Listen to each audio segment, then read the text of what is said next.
Hi guys, James at Rampant Lion Reviews again for you today with another beer review. For this one we are going to stick to Sweden and we're going to return to a brewery that has featured on the channel a good number of times before. I've had some really nice beers from these guys so far and they're actually still a very new addition to the Swedish beer scene. This brewery's mainly made its name when it comes to New England hazy IPAs and I've been really impressed with those beers from them actually, but the one we're having a taste of today is a different style and I believe this is their first release that is not a New England hazy IPA. So fingers crossed it makes for a good beer and I hope that you guys enjoy my take on this one as well. I'm certainly very curious. So for this review then, we are going to head to Karlstad on the banks of Vänern in Värmland County, kind of to the northeast of Gothenburg if you like, and we're going to have a look at another beer from 10 Hands Brewing, and if memory serves me correctly, this will be review number 7 or 8 that I'm doing from these guys. But this particular beer is called the Daydream. It comes in at 6% ABV, and from what I gather, this beer is a Berliner Weisse, and it's got mango, raspberries, and blackberries added into it. So yeah, really curious to see how this one turns out. Hopefully, as I say, it's another good beer. But when it comes to these kind of big fruity Berliner Weisses and stuff like that, they do have quite a standard to reach because there's a number of very good breweries in Sweden doing these things. Morgendagens, Fermentarana, Brewski have always done a very nice one. Omnipoyo. There's a lot of good breweries doing these big kind of fruity sour beers. Duck Pond as well are another one in recent times. So yeah, very curious to see how 10 Hands Brewing do with this one. Nice to return to these guys once again, especially for my first different style of beer from these guys, and like I say, I hope that you guys enjoy my take on this one as well then. Curious about this one. So yeah, let's see how we get on then. So as always with my reviews, I'll tell you a little bit about the brewery before we taste the beer. If you want to get straight to the tasting, just fast forward. All the usual links are in the video description below. That's the brewery website, the link to my other reviews that I've done from 10 Hands Brewing before, and you will no doubt see more added to that list in the near future. But there's all the usual social media down there. If you want to see more reviews, do please consider subscribing to the channel. The whole channel of course has a geography based tagging system, so you can go into the homepage and search for beer based on country, city, state, county, province, prefecture, whatever it is you happen to be interested in. Do check out the playlist of beers from different countries. There is one there for all the Swedish beers that I've reviewed for you. That's constantly being added to, and as always, please do get in touch and let me know some of the other beers and breweries that you guys would like to see me review. It's always great to hear from you guys that are watching the videos, and the support that you show the channel is hugely appreciated. So anyway, on to my brewery notes then to tell you a little bit about 10 Hands Brewing. So 10 Hands Brewing, as I've mentioned to you already, are based in Karlstad on the banks of Vänern in Värmland County to the northeast of Gothenburg, and the company was founded by a group of friends. So the 5 friends behind this company are Robert Hedel, Johan Eklund, Fredrik Steen, Göran Larsson and Jan Carlson, and each of these guys own a 20% share of the company, which was founded officially back in November of 2018. All of them have some brewing experience, but it's Johan Eklund who is the main brewer, and they released their first beer in March of 2019, which was an IPA called Firstborn. I don't think they've released that one through Systembolaget, but I would really love to try that one actually. It'd be cool to have a go at their very first beer. But in that first year of production in 2019, they produced around 20,000 litres of beer, but they started releasing their beers through Systembolaget in 2020. I think I reviewed the very first beer that they released actually, if I remember rightly, but as of February 2021, when I'm reviewing this one for you, they've produced around 30 different kinds of beer according to Untappd. As I mentioned earlier, the vast majority of their beers are New England hazy IPAs of various different descriptions, doubles, pale ales and session IPAs and all of these kind of things. But yeah, it does seem that they're starting to release a few different styles. Next month in March, you'll see me review an Imperial Stout from them, which I'm really looking forward to, and I hope that it's sometime over the next year we see like a black IPA and a West Coast IPA from them as well. That would be pretty cool. But yeah, that's all I can really tell you about the brewery for a moment. The only other thing to mention is the kind of obvious thing that the brewery is called 10 Hands because there's 5 owners and thus 10 hands between them.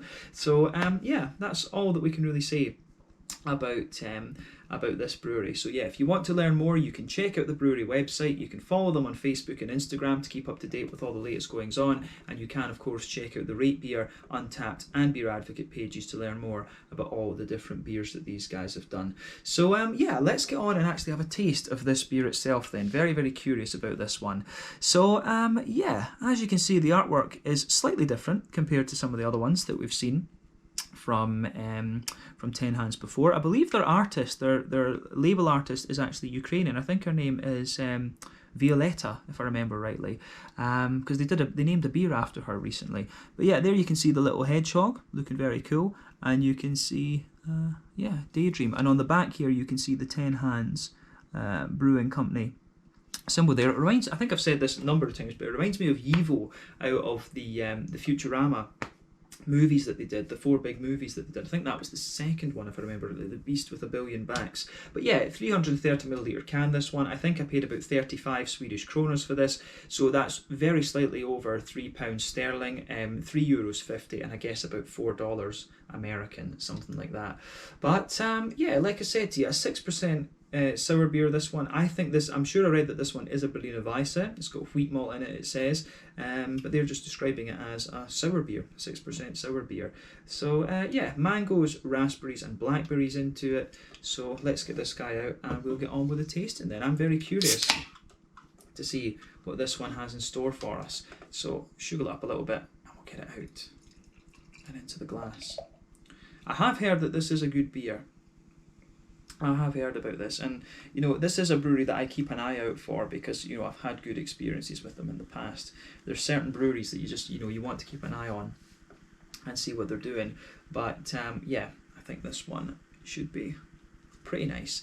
But yeah, as you can see, and as you would expect, we'll look at the head first. The head on this one obviously is just below 2/3 of a finger. I'd say it's a nice kind of frothy head, but it's got a nice kind of pink tinge to it. But yeah, there's 1 or 2 big bubbles sticking towards the side of the glass, a few little ones going up towards the bottom of the head there, and I would describe this beer as being like, you know, a sort of candy apple red colour, if you like. It reminds me of some of the Gibson SG guitars and stuff like this that you'll get. It's a little bit like that. You know, it's not quite a wine red, but yeah, a nice kind of candy apple red.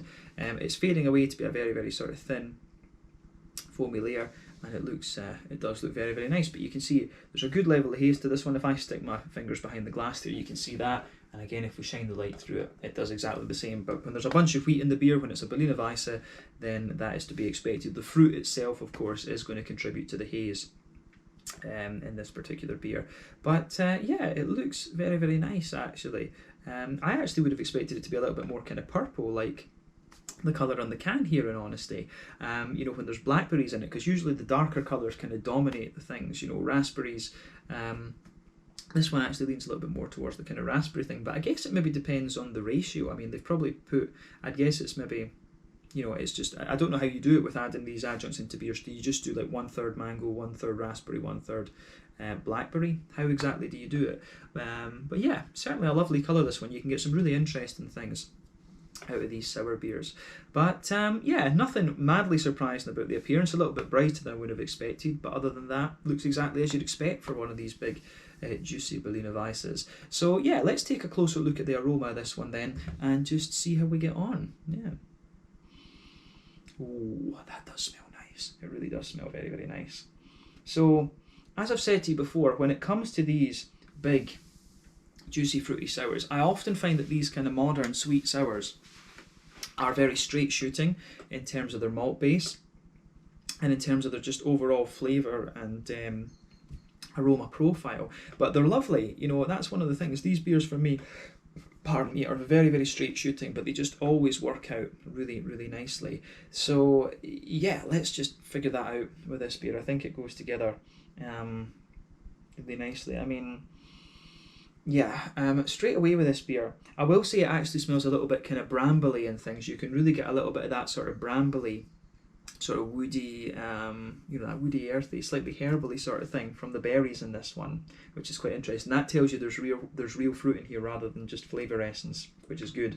Yeah, the aroma of this beer is very nice. So I mean, with this beer then, when you take the aroma in, you definitely get a wee touch of the bitiness of the wheat in here, but you can smell the smoothness, you can smell that white bready smoothness to it, you can smell the kind of thickness of the wheat in there as well, and it does give you the impression of a little bit of a slightly kind of yogurty character as well. That's a very common thing in these sort of Berliner Weisse Gose type beers. They often give you, I think the Goses tend to be a bit more salty, of course, because the Gose as a style has salt added into it, but yeah, the Berliner Weisse is kind of quite straight up actually. Yeah, it's lovely how that it is lovely how that goes together. Yeah, the how would you say with this one? I think that the malty side of this beer again is very straight shooting. It's got a lovely kind of smooth wheaty backbone to it. There's a bit of softer kind of white bread in there. You know, you do get a little bit of that kind of typical yogurty sort of thing, that petit filou yogurty type vibe that you always get out of these beers. So the malty side of this one, I don't think is overly surprising. I do get a wee touch of a bread crusty note out of this one. But yeah, it's really interesting how all of that pieces together, and I really like how this beer, I really do like how this beer goes about its business. So it gets a thumbs up from, it does get a thumbs up from me. So yeah, the malty side of things is kind of what you would expect for this style, to be honest with you. I'm curious about whether this beer has hops in it. Now, quite a few of the breweries in Sweden do not add hops into these. They do not add hops into these kind of big fruity sour type beers, and I'm always a bit kind of torn about this, because there's a brewery back in Scotland, Vault City, who are getting a lot of really good reviews at the moment. They actually do put hops in their sour beers, and I think it just adds a little bit of depth to the flavour and aroma of the beers.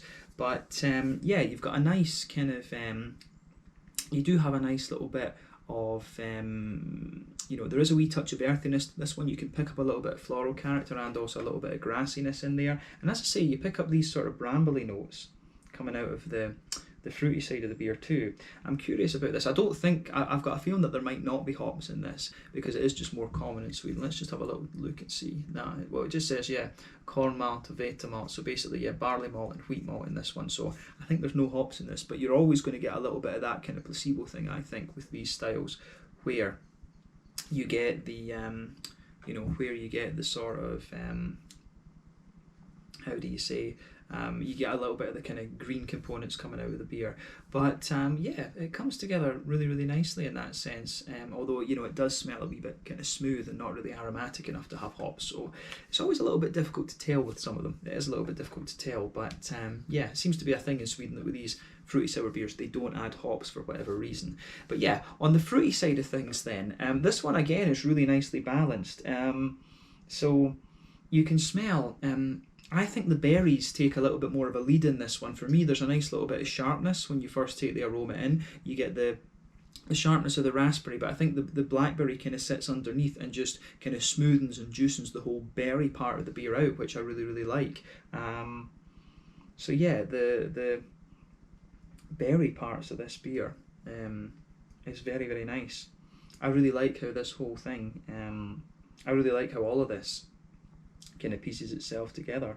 So yeah, the aroma coming out of this beer is certainly, yeah, very, very nice.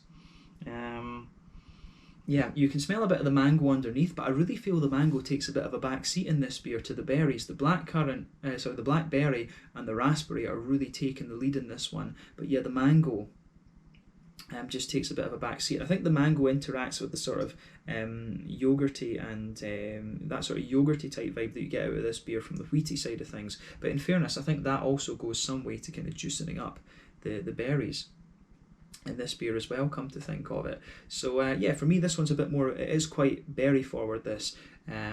So yeah, nice and juicy on the berry front. There's a little bit of sharpness in there, then you've got the kind of mango notes underneath as well. So yeah, I do like how this how all of this goes together. Actually, it's a lovely smelling beer, this one, and I have to say I'm just curious to try it now. So as I always say, take a little bit of time to enjoy the aroma of these beers before you get stuck into them, but we're going to have a taste of this beer now and see how we get on. So this one is the Daydream, a 6% Berliner Weisse from 10 Hands Brewing in Karlstad in Värmland here in Sweden. 6%er with mangoes, raspberry and blackberries added into it. Let's get stuck in. Slange, skål, cheers.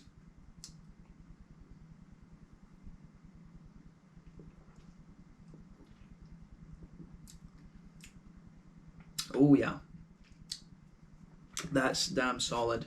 Thumbs up to 10 Hands for this one. Yeah, that one has a wee bit of kick about it, definitely. Yeah, that's a solid first go at a Berliner Weisse anyway. I'm going to say straight off, it's not the thickest of Berliner Weisses that you're going to come across. It's got a little bit of slickness to it, in fairness. Maybe it's not even intended. They don't call it a Berliner Weisse, and I guess they would actually if it was. So maybe it is intended just as they say, they just describe it as a sour beer. But yeah, when it's got wheat and things in it like that, I think it's probably fair to describe it as a Berliner Weisse. But yeah, I think that is very, very nicely done. And if this is a first attempt, I'm curious to see what they're going to come out with next, actually.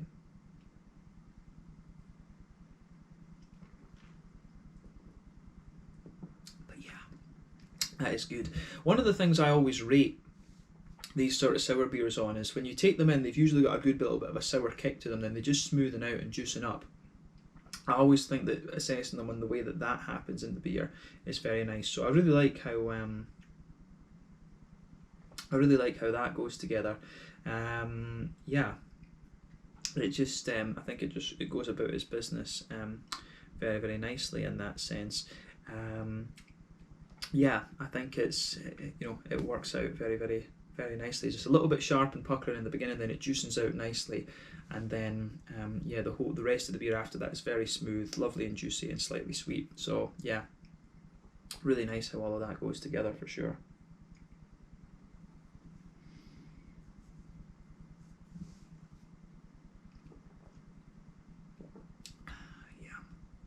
Lovely, lovely stuff. Yeah, I certainly look forward to how 10 Hands are going to do with these sour beers, and I'm curious about the Imperial Stout next month as well. And I do keep my fingers crossed that they're going to look at some West Coasters and some black IPAs as well. I'd love to see a big bitter West Coaster from these guys and see how that turns out. But yeah, where to start with this one then? So this beer, what I'll say about it is it doesn't do anything surprising within this style bracket. It's just a really, really well crafted beer, and to be honest, there's that many sour beers out there these days, there's that many New England IPAs, you can't ask breweries to do much more than that. But yeah, straight away with this beer then, you get a nice kind of soft white bready base coming out of the beer. That blankets the middle of your tongue. On top of that, you can feel the kind of wheaty characters in this beer just kind of thickening it out a little bit. So if you go to that border region between kind of middle third and back third of your tongue, you will get a slightly bread crusty note in there. But if you go down the kind of middle line of your tongue, if you just kind of go directly back, you've got a really nice, just kind of smooth, you can feel the wheat just acting and sort of thickening up the beer itself. And the wheat, of course, is the thing that's giving you this almost yogurty impression. Like you really get you get a big thick bready note, and then it just comes across as being a little bit yogurty, a little bit sort of lactosey in the middle of the palate there. And that's very, very nice. But you can feel both the mango and the berries interacting with that. Actually, it really comes across as that kind of petit filou yogurt type thing. You get a lot of that in this beer, I have to say.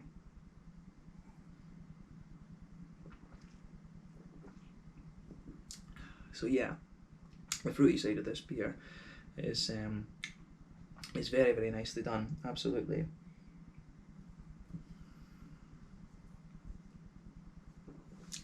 Yeah, everything. It's one of these beers where it does just kind of fit together very, very nicely.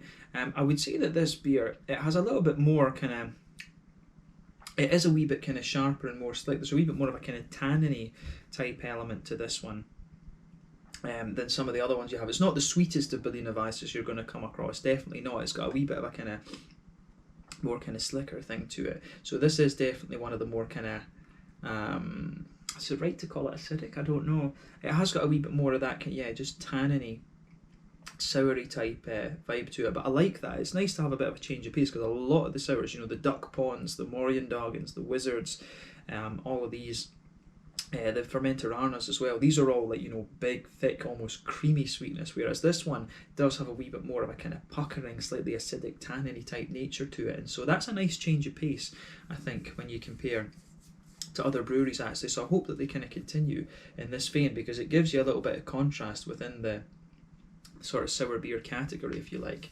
But yeah, it goes together really nicely. On the back third of your palate, you can feel the wheatiness just kind of thickening out a little bit the more that you drink of this beer. But yeah, malt base, as I say, very straight up. A bit of pale, kind of pale, soft white bread underneath. There's a bit of a thicker wheaty character. Then on top of that, you start to get the nice kind of yogurty, almost very slightly, I don't know, lactose is maybe not the right word, but you get that sort of sweet yogurty type quality out of the beer. On the edge of the palate then, as I say, this beer doesn't have hops in it. It doesn't appear to have hops. You can tell from the flavour because it is actually just very, very smooth, if you like. It's just, there's almost like there's no kind of bite on the edge of your palate from green notes, but at the same time you still get a little bit of the placebo. I feel that there's a tiny little bit of earthiness in the back corners of the palate. There's a tiny little bit of a floral note on the very front corners of the tongue, and then around the front curve of the palate it's actually a little bit more. You do get a wee bit of you do get a wee bit of a kind of grassy type vibe to the beer as well. So yeah.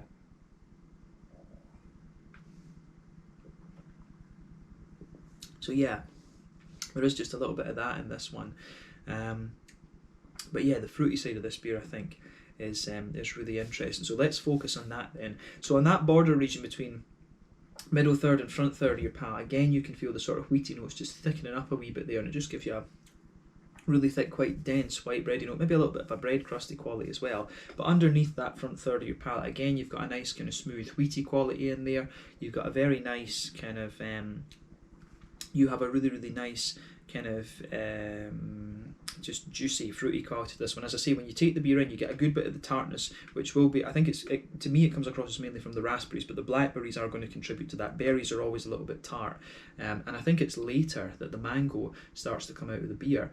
Whenever you add fruit into beer as an adjunct, it always comes out around the kind of edge of the tongue, and normally in like IPAs and stuff, it suppresses a little bit of the kind of the green side of the beer, but in this one, it comes across quite differently. I feel that around the very, if you go to the sides of your palate, you do get the kind of mango kind of sitting there, and then the mango is sort of forming the linchpin of the fruity side of the beer. So at the back of that front third of your tongue, you can feel the nice juicy mango there, and that's the thing that's kind of interacting most with those almost yogurty aspects of the flavour that I was talking about as well. The berries come out on the front half of that front third of your tongue, and they feel a little bit kind of sharper, a little bit more kind of acidic, if you like. So you get that, and it's actually a bit difficult to distinguish between the raspberry in a sense and the kind of blackberry, because they both kind of mix in and just sort of intensify the acidity of the beer. But I think it does work pretty well, actually, I have to say. I mean, the fruity side of the beer in this one is really interesting, and I think around the kind of front curve of the tongue, like I say, that's the raspberry and the blackberries kind of sitting there, and then the mango comes out around the back edge of the tongue. So yeah, mango sits on top of the sort of wheaty base, and then the berries just kind of come in and the front of the palate and give you the acidity and the kind of tartness of the beer, but they also juicing up a little bit later on as well. You will get an impression of a little bit of a slightly figgy, kind of almost candied strawberry type flavour coming out of this beer as well, the further you go into the aftertaste. So yeah, you always get this with sours, you always get a few wee kind of complexities like this, but I'm just going to say this is a really nicely done Berliner Weisse. I don't know if they would debate with me that it would be a Berliner Weisse, because I can see why they might just want to call it a kind of sour with a sort of wheat base, if you like, because it's certainly a wee bit, it's definitely one of the kind of sharper Berliner Weisses that I would have come across in recent times, come to think of it. So yeah.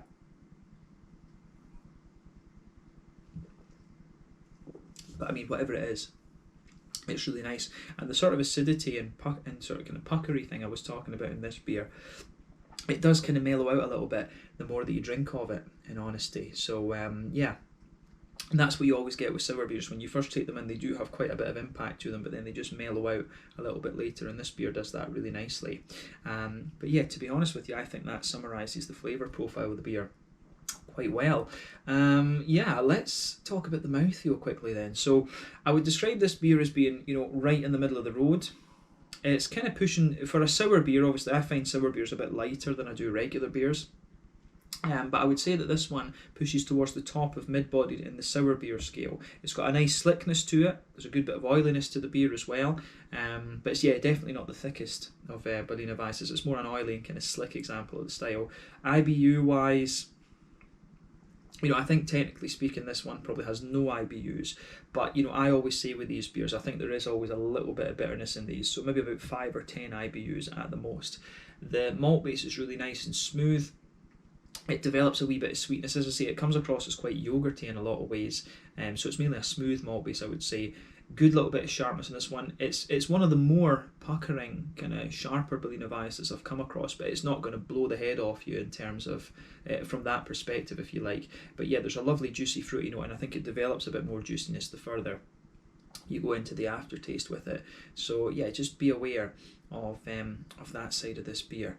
But yeah, the kind of fruity side of things in this beer goes together really, really nicely. So it's got a nice bit of sharpness in the beginning, but it's a beer that really kind of mellows out. One of the more sort of tanniny, slightly acidic kind of Berliner Weisses that I've had in recent times. So yeah, another really interesting beer from 10 Hands, this one, and it is, it's quite a novelty, as you say, to try your first different style of beer from a brewery. So yeah, I look forward to seeing what these guys are going to release over the next little while. I hope that in 2021 they release the Firstborn. I do want to have a look at what their first New England IPA was like. As I say, a properly bitter West Coast IPA. A lot of my complaints about West Coast IPAs these days are that they're not as bitter as they used to be. But yeah, I'd love to see these guys do, a West Coast or a black IPA, and to release the Firstborn. I think that would be cool, but it would be nice. It would be nice to see a few more sours from these guys and see what they do. But yeah, this has been a really, really nice beer to review, and I'm glad that I picked this one up as well to take a look at. So yeah, this one was the Daydream, a 6%. They're calling it just a sour, a fruited sour. I think this is a Berliner Weisse, and definitely one of the sharper Berliner Weisses I've come across. But this one comes to you from 10 Hands Brewing in Karlstad on the banks of Vänern in Värmland County to the northeast of Gothenburg here in Sweden.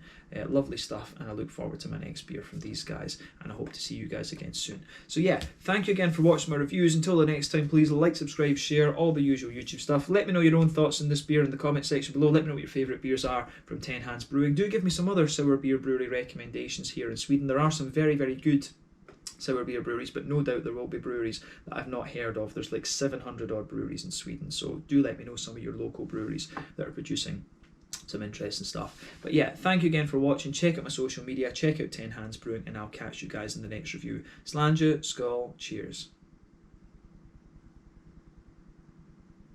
Oh, doesn't want to go off. There we go.